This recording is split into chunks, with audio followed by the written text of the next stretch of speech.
For 16 years, from 1989 through 2004, Booknotes was C-SPAN's signature author interview program.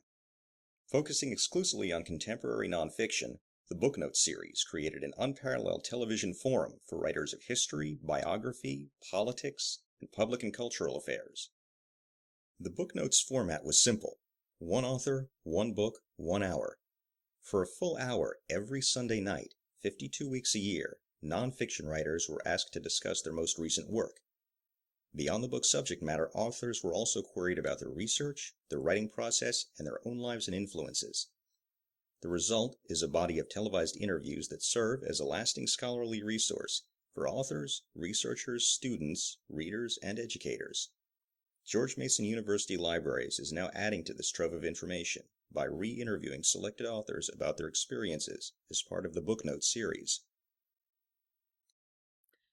Today is Thursday, June 19th, 2014, and we are interviewing author Harold Holzer, who appeared on Booknotes on August 22nd, 1993, to discuss his book, The Lincoln-Douglas Debates.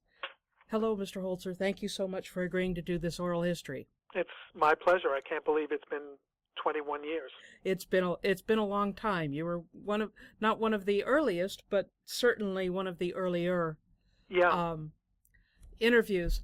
Now, how did your book come to be on Booknotes? According to Brian Lamb, with whom happy to say I've become close friends over the years, principally because of this interview, and we can get into how Booknotes really, in fact, affected that friendship and sort of changed my life in many ways. But my understanding is that Brian Lamb was at a Washington bookstore and simply found it and was looking at it and bought it and had his people call me. And it was as simple as that. Well, how did you prepare for your appearance on Booknotes? Well, I had watched Booknotes, of course, and I knew the routine. I didn't do much in the way of preparation because I knew the subject cold, I felt. And I had the subject was the Lincoln-Douglas debates, as you mentioned, but I had done something a little bit different in my version of the story, and that is what made the book unique was that I printed not the official version of the debates as recorded by the Republican and Democratic Party stenographers, as edited by Republican and Democratic editors. I printed what I called the reverse transcripts. That is, the Republican versions of what Democrat Douglas said and the Democratic versions of what Lincoln said, because my theory was that they weren't sanitized as much.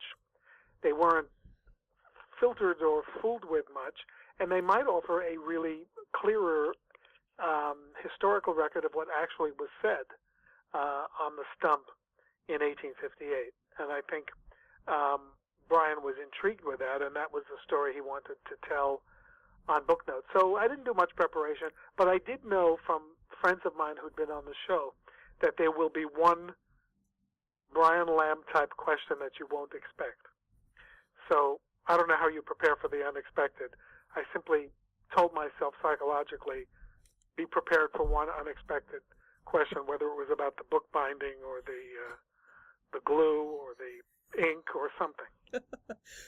I'm gonna ask about that in a few moments, but I'm curious about the reaction of scholars in the field to your technique of how you did your choice in terms of which version of the speeches you used. Well, it's a very good question. In fact, it was not warmly received by many scholars at the time, because they said, they contended that there were so many inherent flaws and lapses in the opposition transcripts, if you will, that they were, in a sense, as unreliable as the sanitized transcripts. What I felt was something of a triumph was that they admitted that the sanitized transcripts were inherently flawed also. And interestingly, one of the critics who was most vociferous about the fact that these transcripts were not really acceptable later published his own version of the debates, which used them. So I think we made a breakthrough. Took a while.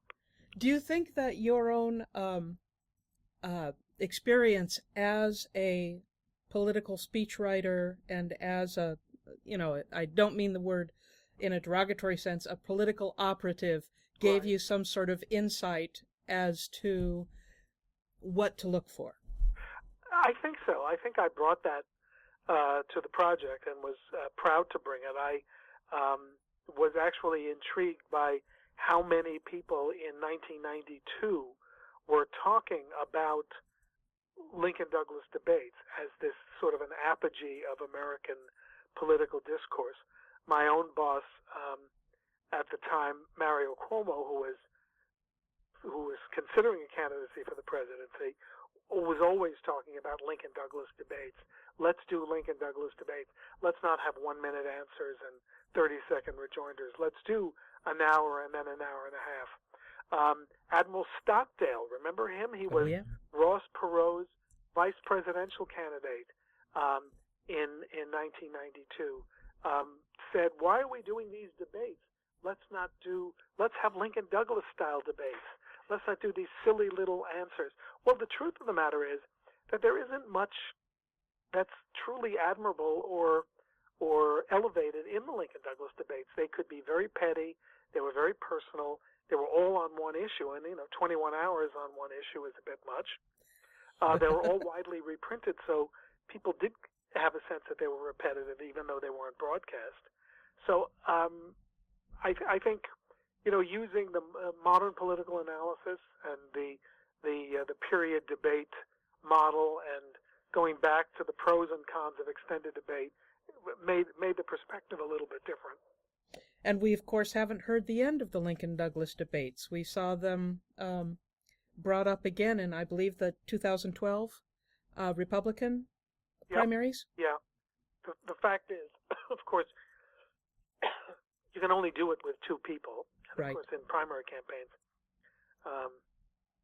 except potentially for the 2016 Democratic primary campaigns, there's not going to be two people. Mm-hmm. But one wonders, could a candidate speak for 1 hour today, basically with only a few notes? Could a candidate speak for 90 minutes in rebuttal? Maybe Ted Cruz could, because he's a filibusterer, but it would be interesting to see it happen again. It takes a certain kind of stamina. Absolutely. And remember, these guys did it outdoors, in the heat, in the cold, as the weather changed from summer to fall in Illinois, and without amplification. Absolutely. And without a crowd sitting in comfort. They were standing. They were many of them could barely hear. And I'm sure there was, as you describe in your book, so much noise going on in the background. Absolutely, but which is not to say that these people weren't interested, because events like this were really the equivalent of, the World Cup, mm-hmm. Which, as we speak today, people are, attending 150,000 people at a time in Brazil.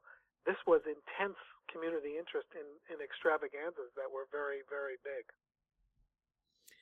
Well, getting back to Booknotes, I would like you to describe your experience on the show. I know you, after this appearance in 1993, you were a very frequent guest because, as we have heard from one of the staff members, you ignited Brian Lamb's Lincoln mania.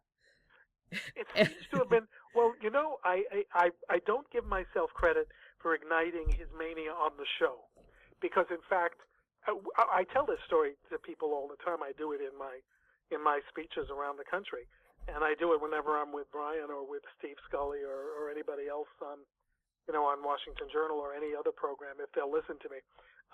I got a softball question from Brian that should have set me up for life, and the fact that I messed it up could have unset me up for life on C-SPAN. Brian asked at one point, toward the end of the show, as I recall, maybe the very end, he said, do you think people would convene again today in prairie towns to listen to the Lincoln-Douglas debates? And I said, "Are you kidding?" Well, not quite. I wasn't disrespectful. But I basically said never. People's attention span, where political discourse is concerned, has become so constrained and so limited that they're used to sound bites, they're used to 30 or 60-second commercials, and they tune out. It would never work. The show ended on that silly note of mine. And Brian said, "I think you're wrong, and I'm going to prove it." It was off camera, as I recall. And I said, "What do you mean?" He said, "I want to do the Lincoln-Douglas debates in the towns that they occurred. If I can get the towns to do it, because C-SPAN doesn't create events, we cover events. But if we can instigate or stimulate or inspire the Ottawa, Freeport, Jonesboro, Charleston, Quincy, and Alton, and all of the towns to repeat." I think I left one out. Galesburg. Galesburg, yeah. Yeah, I used to have a way to do it. I used to have my little initials in my mind on how to do it. I can still do it now that I remember I left out Galesburg. We're going to show you, and we're not being punitive. You come on and become, be a guest on the bus and cover it with us. And so I got to do 3 of the 7 debates. Of course, I always felt I should have done all of them, but that's another story. I got to go on a C-SPAN special train from one debate to another, from Charleston to Quincy, a special train with my wife and my younger daughter and kids, and John Splain, the wonderful John Splain, the resident historian of C-SPAN in those days, engaging the kids as any great teacher can in history games on the train. I'll never forget that ride or those events. They were just thrilling and memorable, and I made friendships on that journey that have lasted all these 20+ years. The mayor of Quincy, Chuck Schultz, is a good friend of mine. George Buss, who with the late Richard Sokup did Lincoln and Douglas at 2 of the debates, has become a friend and a performing partner, and all over the country. And so it's just the beginning of a very exciting journey. Well, I would like to ask, since we're speaking about long format speaking, Booknotes' hour-long format differed greatly from most of the network television interviews, which lasted 3 minutes or less. Absolutely. Yeah, what do you think are the benefits and or drawbacks of this longer format for the author and for the viewer? Well, the viewers certainly get the chance to hear in depth, not to be flippant about the title that reigns today about on C-SPAN, but they get to hear everything up from inspiration to technique to point of view. And I think, the fascination with technique, how do you write, when do you write, where do you write, is of very deep interest to people. The people who are dedicated readers, and I count them among the base of that storied show's audience, are all either functioning or frustrated writers, and they like to know whether people use writing tablets or laptops. I don't think we had laptops then. or in the case of a guy like Robert Caro, one particular model of Smith Corona typewriter. After he did one of Brian's shows, he got dozens of people sent him spare parts from their Smith Corona so that he could sustain his own ancient typewriter for eternity. So, that's definitely an advantage. It's what always fascinated me. The disadvantage for the guest is that, you've got to have intense concentration to stay with Brian, who always looks tremendously relaxed, but is really actually in a strange sort of non-obvious way very intense. That is, he's planned his questions. He's an extremely attentive listener. He asks really probing follow-ups, but then he can very easily abruptly go to some other completely different subject and catch you off your guard. I don't think he is in any way a gotcha kind of reporter or questioner, but for the person who's not used to being on for an hour, you have to stand your ground. You have to make sure you don't scratch your face, which I do all too often. And you got to pay attention.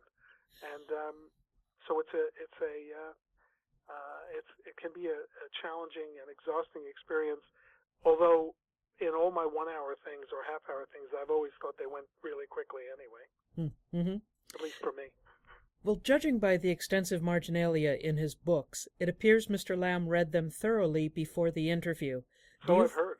Yeah. Do you find... they're all at George Mason now, right? They're all downstairs. I was actually reading through the copy of it, so I can see what... And I've never seen it, so it would be one day I'll go and look at the library. Well, we'd love to have you down here, and we'll be very happy to show you the copy.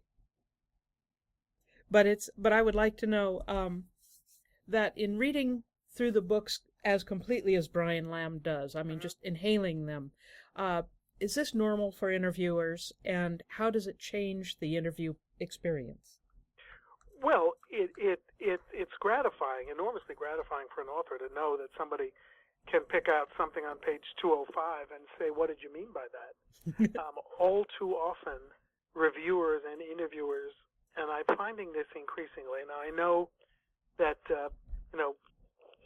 people on Face the Nation and all these shows are really busy, and they have 4 stories for every hour, and their producers are busy. But more and more likely, people read the introductions and the last 10 pages of a book. Mm-hmm. It makes authors, I think, misfocus on introductory material, knowing that, and this is not just the interviewers, but it's also book critics. You sort of disproportionately weight your book toward the part that people are going to read. And I, increasingly write more and more discursive books. My next one is, monstrously long, I'm afraid. And people need to get into the story. And Brian was the one person who reliably went into the story. And in the case of the debates book, he wanted to know about the political culture in each of the towns. He wanted to know about the audience response. He wanted to know geographically, which towns were Republican, which were Democratic, and which were in the middle and therefore in contention, and the places where the candidates focused, because that's where the swing votes were. Mm-hmm. But by the way, the other lesson one learns, and this is what I did. You asked about preparation, and I sort of neglected to say this. I guess I forgot it. But one thing that authors, and I've spoken to many authors who did follow this principle and those who didn't, that is, the wise thing you do before book notes is to read your book before you go on the show. Because you want Brian, you always wanted him to know the book, but you wanted to know it as well as he. Yeah, you never want to have to come out with a, did I write that? Exactly. That would be embarrassing. Yeah. Well, and I've seen it happen. You see the glazed look in an author's eyes when he's found something and they don't remember writing it. Well, so, I have a follow-up question to this, and it's about titles. On your book, on this particular book, you list yourself not as the author, but as the editor. Right. And that's probably because of the roughly 400 pages of the book. Maybe 75 to 100 were mine, the introductory essay and the introductions to each of the debates. But again, the idea, and you can see that from the subtitle, The First Complete Unexpurgated Text, was to give these reverse transcripts an airing and have them weight equally with the transcripts that had been accepted for so long. Mm-hmm. But so yeah, it was fine to be the editor. Okay, because it's not like you just pulled the newspaper articles out and typed them up and that was that. I mean, which was not an easy thing to do anyway. Yeah. Because there's the days before scanning, and some of these newspaper Xeroxes were really. So I'm not meaning to tout my own effort, but no, I think editor was appropriate for that. Okay, I was curious about that. Lincoln and Douglas were still the main authors. Yes. And Brian probably would have had them if they were around. Oh, definitely. Well, Mr. Lamb asked about an author's research and writing methods. Do you believe the reading public finds these details about the practice of writing interesting? And do you think other authors or publishers find them interesting? Well, yeah, as I said, answering this before I got the question, typically, I do think that audiences find it interesting because, as I say, my feeling about the Booknotes audience, based on reaction that I would get on the phone or later on email or later still on my website whenever there was a rerun of something on C-SPAN, including that Booknotes program, was that the audience was people who were very, very deep readers. They were very prolific and wide-ranging readers, but in your own field of expertise, they were particularly deep-diving readers, and often fellow writers, and frustrated writers, or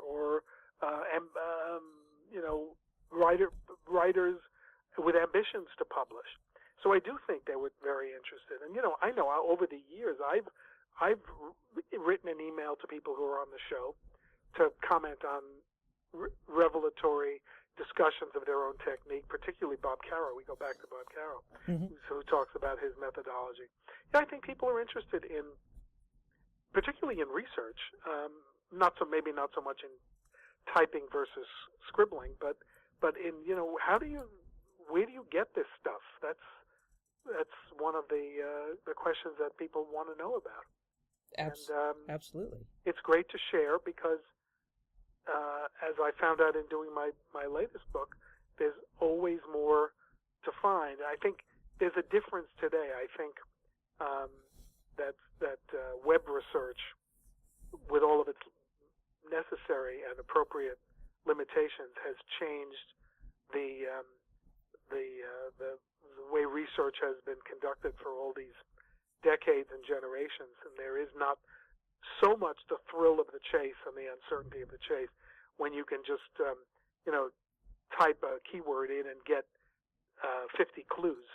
But still, it's better, and I think people are always interested in where the information comes from. So I do think that made Booknotes unique, and it was very appealing. Well, I would like to know about the question that surprised you. What does your mother do? That was the question. Yes. And I said she was a housewife. And even, I worked for Bella Abzug. I was her press secretary in the 70s. So I should have known better to say housewife. Oh, dear. But and she was not happy. Oh, no. She said, couldn't you have said homemaker or something? Housewife is a terrible word. We don't use that word anymore. And but that was his little gotcha moment. My mother is still around at age 98 and still watches C-SPAN, so it didn't turn her off to the station. But I'm sure it made for an uncomfortable Thanksgiving. It made for, I don't remember what time what period the show was broadcast. The show was broadcast in August. Okay, so it might have been the Jewish holidays that were uncomfortable. Oh, there you go. In September. Okay. But she commented right away. I mean, Brian always is interested in whether authors have literary antecedents, and is interested in both sides of that story, whether people are descended from writers, or my own son-in-law is a third-generation book critic, which is pretty interesting. Wow. And but I come from a long line of business people and shtetl dwellers who did heaven knows what. I don't know how far. I don't go back too far in knowing what beyond my grandparents what people did, because I don't have any way to track the European side. But Brian was interested in that part too. Well, we already established that you did watch Booknotes before and after your own interview. Did your experience on the show change your impression of it? What made me more interested, I suppose. I mean, one looks at these shows, and you usually get very good reaction. People don't call you up and say you really look fat or something like that, but when you watch it, and, I think I watched it a couple of times, excuse me, you do notice the imperfections, and you wish you could have done some things over again, or been more articulate, or certainly in my case, have thought of a way to answer the will people stand for the debates again question a little more intelligently and ambitiously. But it changed the way I felt about long interviews, and as you noted, I've had my share of them I'm very grateful for that on C-SPAN. So it made me more relaxed also, and I think that was a pretty exciting gig. It still would be today. And of course Brian had this outrageous rule that you could only do the show once, which I hated. Well, I'm going to skip around and ask that question. Okay. Because, you've obviously been on the show, on different shows several times in different permutations. Yeah.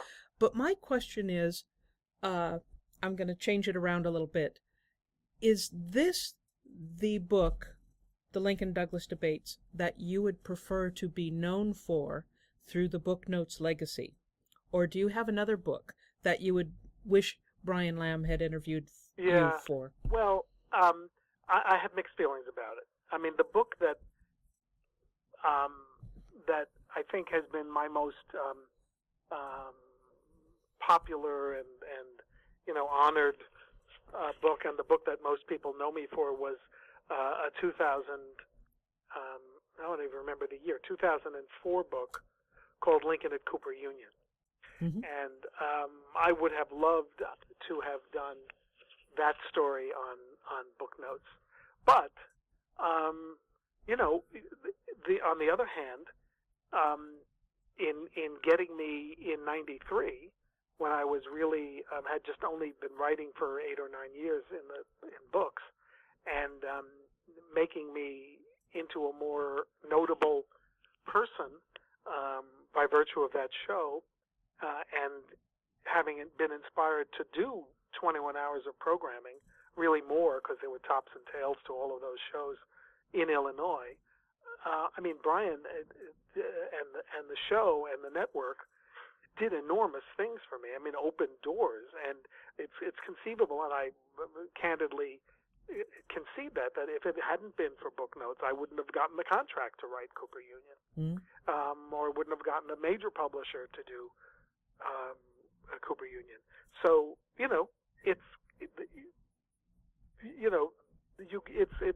there are pluses and minuses, but I wouldn't change it at this point. I wouldn't have wanted to wait another 11 years. So right. So I think it turned out fine. Well, for Booknotes, Mr. Lamb intentionally worked on a minimalist studio setting so that the viewers focused, entirely on the author being interviewed. And it's very different from network television. What do you think are the pluses and minuses of such an approach for the interviewee and for the viewer? Well, I remember it being very dark. I was afraid of stumbling around.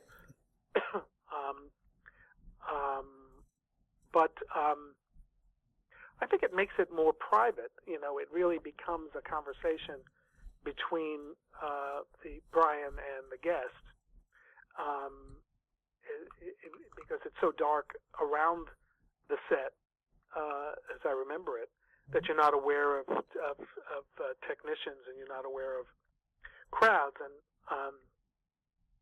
doing a show like the Today Show, which is pretty thrilling in its own way, although very, very fast, you're aware that you're sitting in a very false kind of oasis kind of atmosphere in a gigantic swarming mess of cables and cameras and people running around and carrying papers. It's very distracting.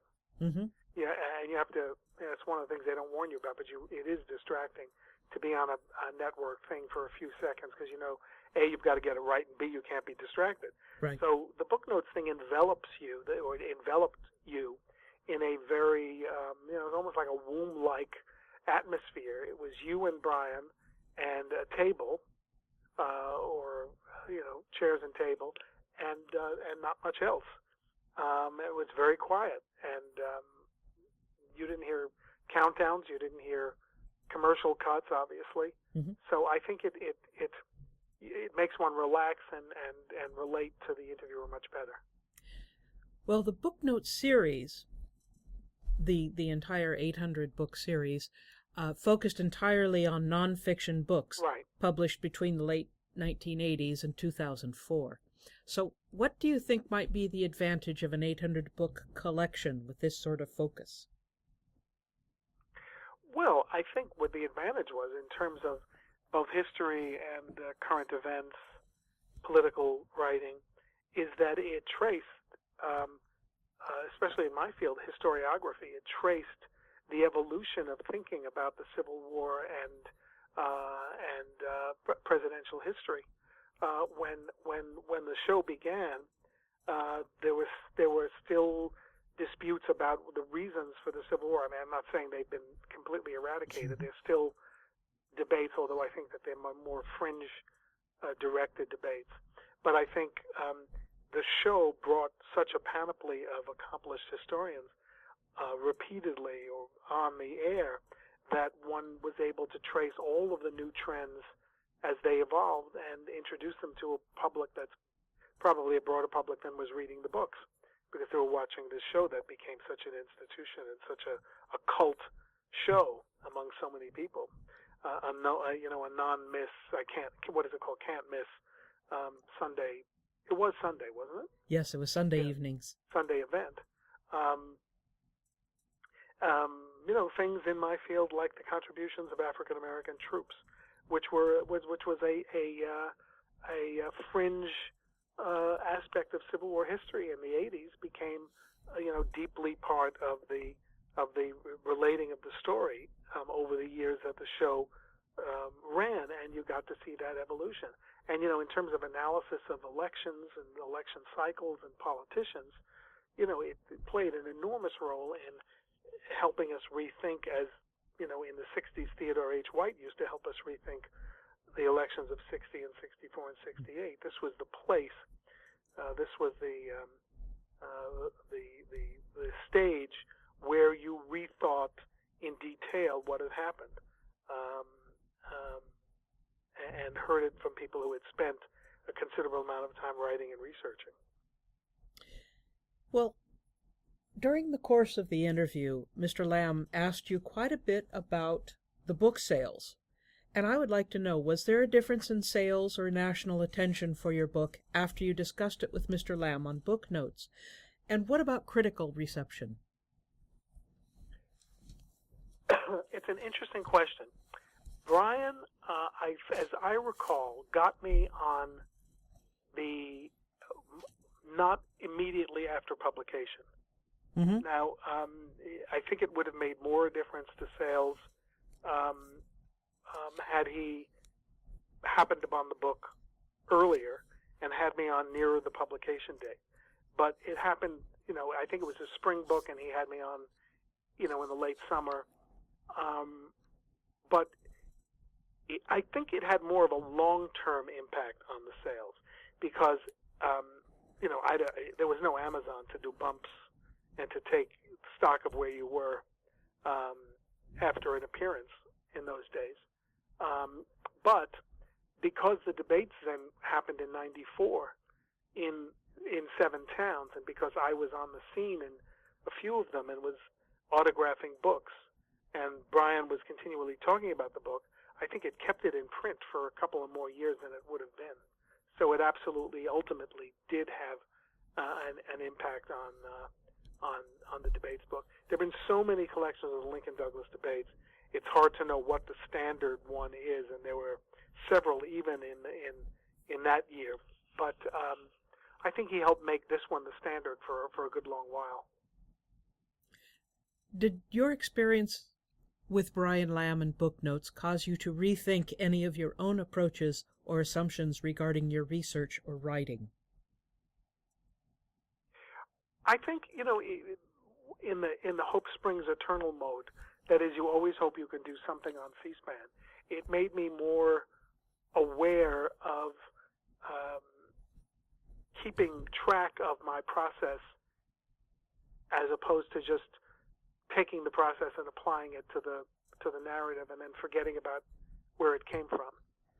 I don't particularly like lectures where an author will talk about how brilliantly he found an attic or a family member or a trove of letters and dwell on it as if he's, a great detective and had, made this triumphant discovery. I mean, unless you find the Dead Sea Scrolls, these discoveries are not really that important to many people. Right. But I think there is a balance, and I think you can keep track of these events and wait for the right opportunity to discuss them. But it is important. It tells you a lot about how the process works and about how the people work. But in the end, it's all the book. It's all what's published, and it's all what's left. What Booknotes uniquely did is focus on the book, but have enough time to instruct people and enlighten people about the process as well. Mm-hmm. Well, I'd like to know what you've been working on after this book. You talk about Lincoln at Cooper's Union, and what are you most pleased with, and why are you most pleased with it? Well, I was very pleased with Lincoln at Cooper Union because it was a New York book, because it was almost an accident. I pitched it at Gettysburg really out of frustration, and it worked. It did very well. But, Lincoln President-elect, my next big book for Simon & Schuster, did well, too, and I was very proud of getting that out at the time when we had a transition between Bush and Obama. But, it's always, I think, for people who keep writing, it's always the next one. And I'm excited to be coming out in a few months with a book called Lincoln and the Power of the Press, which would have been a great Booknotes show, because it's about journalism and politics and how they were both different and the same in the partisan 1850s and 60s as they are in the partisan second decade of the 20th century. It makes Abraham Lincoln seem a bit prophetic when he talks in the first Ottawa debate about public sentiment. Exactly. Public opinion. Absolutely. That's the epigraph of the book. Yep. But he was not a passive politician who waited for journalists to react. He became so deeply a part of the newspaper process himself. He's practically his own press secretary. That I think it's going to be an interesting story for people. And also to hear about the newspaper titans of the era who published the big New York papers and had such different opinions of Lincoln and the role of the press. Well, Lincoln was such an autodidact. Where did he... Now public opinion is a specialty. It's a science of its own. He was conscious of that back in the 19th century. Where did he learn that? He learned it the way he learned, as you say, he was an autodidact, but he learned everything from reading. And one of the early things he had, the earliest things he had to read, and they were things that molded his life and his narrative style and his view of life were Shakespeare and the Bible and newspapers. There were newspapers around, and he, his stepsister, I used this early in the book, wrote very memorably about how he used to turn a chair upside down, lean on the back of the chair near the fireplace, and read these newspapers, and often read them out loud. So he developed his interest in politics early from the press, and became aware that much of the argumentation in politics was not done through debates or, obviously no television commercials or email. It was done through argumentation in newspapers, and that newspapers were either Whig or Democratic. And if you establish yourself within the firmament of one of those political organizations, you would get a newspaper as your backer and become deeply involved with the newspaper. Well, Lincoln got that and practiced it from the first time he ran for the legislature in the 1830s.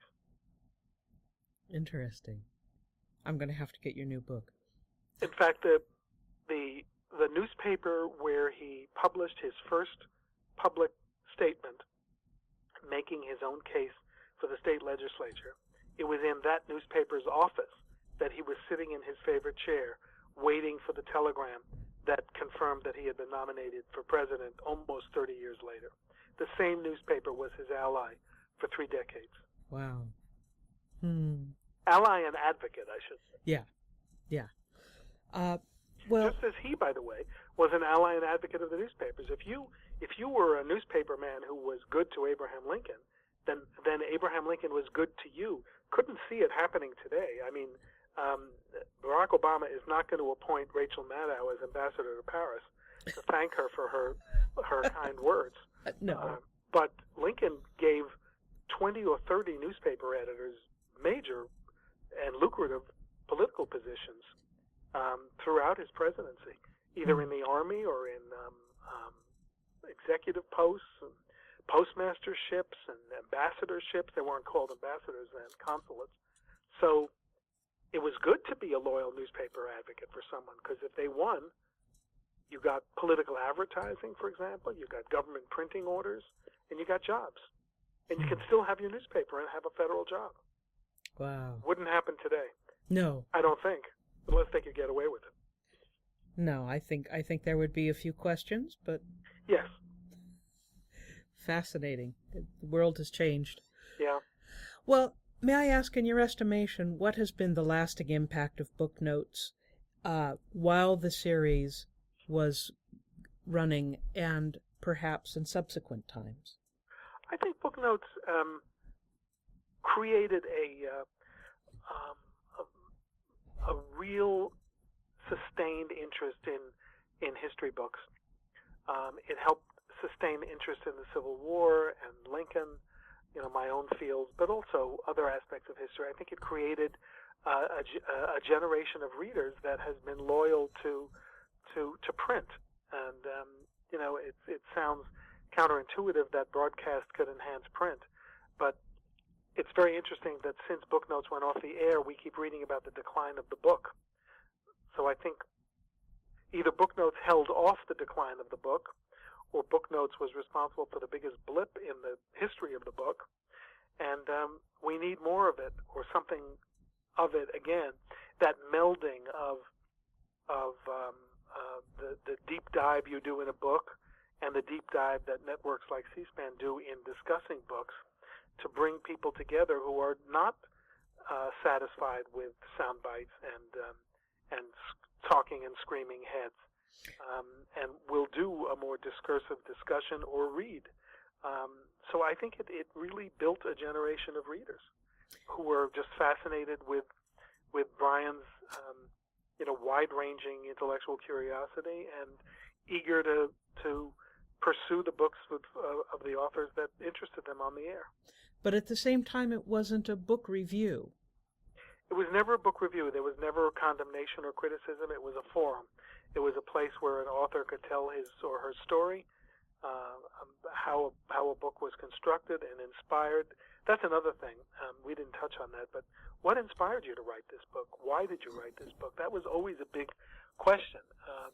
And if you told the story the right way, I think you got a batch of admirers that you wouldn't have had otherwise. And I know that a lot of my loyal audience over the years was built on this C-SPAN model of people who become attached to you from the broadcast, but also are willing, because they are obviously more curious people than watch a fleeting news report, want to know more about the books themselves. Well, Mr. Holzer, I have gotten to the end of my scripted questions, save to ask, is there anything that you would like to add regarding the Booknotes program, C-SPAN, or Brian Lamb? Well, if I hadn't made it clear already, I'm happy to say it again, that Booknotes was life-changing for me in my career, and for interest, I think, in Abraham Lincoln and the Lincoln-Douglas debates, and really all of Lincoln. C-SPAN is the incubator for ideas and authors. It remains so in different formats, whether it's Q&A or in-depth or or Washington Journal, or allowing so many authors to speak on their subjects as we speak today. I'm very interested in the fact that for the first time ever, C-SPAN 3, which we haven't mentioned, but as a breakout institution that's kept that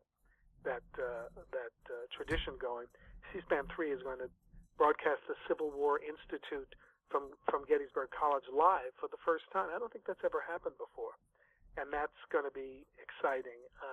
As authors who are specializing in various areas of what was happening 150 years ago get together with a group of 300 or so Civil War aficionados and tell their stories. But also just, covering lectures around the country and teachers talking about their books and doing lectures about their new books. Only C-SPAN does that. It's such a marvelous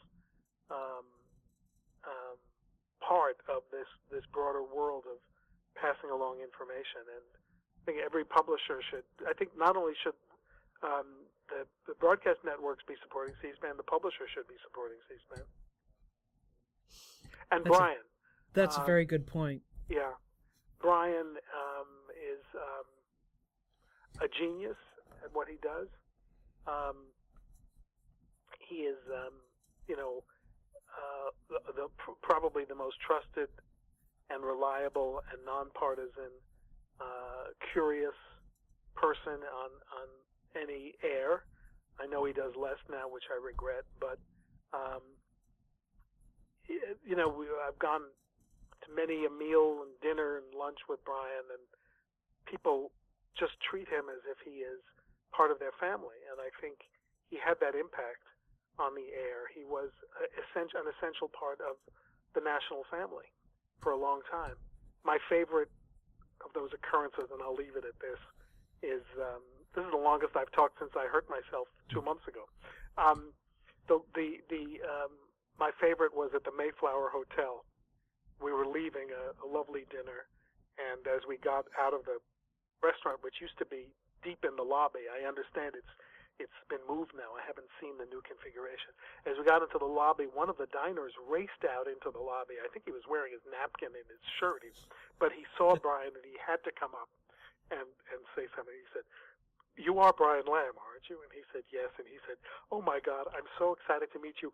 I can't go to sleep unless I see you on the air." And he collected a lot of those. People coming up and saying, "John Glenn, thank you for your service." Yeah. I've seen them happen. Oh, dear. But his modesty and his curiosity and his straight shooting and a little bit of his impish unpredictability, I think it was endearing and inspiring to people, and has really created the kind of bond between broadcast and books that should have happened everywhere. Mm-hmm. There are very few left who do that or who did that. We just lost in New York. We just lost Richard Hefner. I know Brian knew him, who was the host of the Open Mind in New York City for almost 60 years. It's hard to find the moments when you can explicate on books, and it's certainly not as going on television and talking to a live person and having the sort of instant gratification that it's going to go out on the air is a little bit different than doing webcasts and Skypes. So I'm just grateful that I was part of the generation where that intersection was thriving at its apogee. Well, Mr. Holzer, I'm going to finish off this portion of our interview by saying thank you for agreeing to do this oral history interview and for sharing with us your experience on this groundbreaking television interview program. Well, as someone who had such a wonderful experience, I can only say it was the least I could do. And again, a cherished moment and a cherished hour and a cherished residual that keeps reverberating for many authors, including myself.